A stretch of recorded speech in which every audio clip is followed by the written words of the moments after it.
Hi friends, today's special Mullangi Appam, அதாவது Radish அப்பம் செய்ய போகிறோம். அது எப்படி செய்துன்னு பார்க்கலாமா?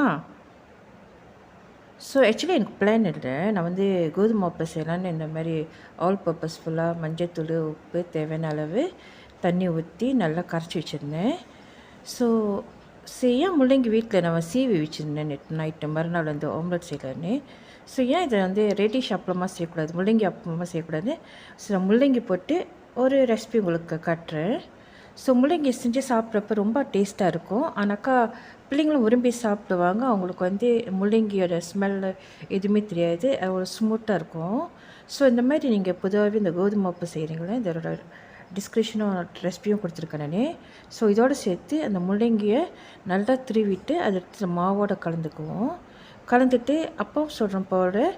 ஸோ இந்த மாதிரி சட்டியில் போட்டு நல்லா ஸ்ப்ரெட் பண்ணி விடுவோம். ஸ்ப்ரெட் பண்ணி விட்டுட்டு லேசாக எண்ணெய் போடுவோம். நான் ஸ்ப்ரே பாட்டில் வச்சுருக்கேன்னா நான் ஸ்ப்ரே பண்ணி விட்றேன் லேசாக எண்ணெய்.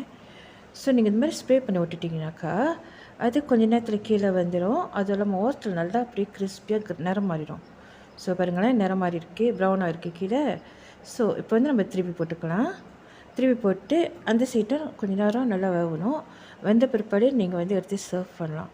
சூப்பராக இருக்கும், நல்ல ஹெல்த்தியான ஃபுட்டு. அதுவும் இல்லாமல் முள்ளங்கி உடம்புக்கு ரொம்ப ரொம்ப நல்லது. எதுக்கு முள்ளங்கி ரொம்ப நல்லதுன்னு பார்த்தீங்கன்னாக்கா, ரத்தத்துக்கு ரொம்ப நல்லது. ரத்தத்தோட level so low high blood pressure வந்துச்சுனாக்கா அது ரிடியூஸ் பண்ணும். அதோட இருதயத்துக்கும் ரொம்ப நல்லது, ஹார்ட் டிசீஸ்க்கும் அதோட ரிஸ்க்கும் அது ரிடியூஸ் பண்ணும். ஸோ நல்லா இம்ப்ரூவ் பண்ணும் ப்ளட் ஃப்ளோ ஆகிறதுக்கு. கண்டிப்பாக வாரத்தில் ஒரு நாள் நம்ம இந்த மாதிரி முள்ளங்கி சமையல் இந்த மாதிரி கூட நம்ம ஆட் பண்ணிக்கலாம். தேங்க்ஸ் ஃபார் வாட்சிங். God bless you. Love you all. Bye.